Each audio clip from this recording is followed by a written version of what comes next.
We'll guide you through how to use Google Drive for your business effectively.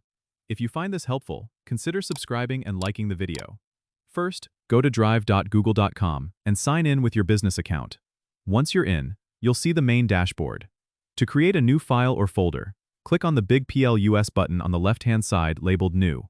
You can choose to create a folder, upload files, or even create a new Google Doc, sheet, or slide.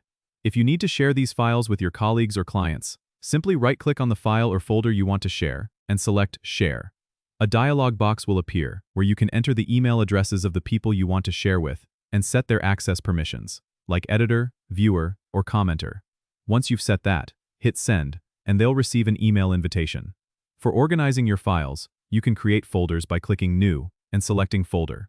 Drag and drop files into your folders to keep everything tidy. Don't forget to use the search bar at the top to quickly find any document or file by typing its name or keyword. If you want to work offline, make sure to enable offline mode by clicking on the gear icon, selecting Settings, and checking the box for offline. This will allow you to access and edit your documents even without an internet connection.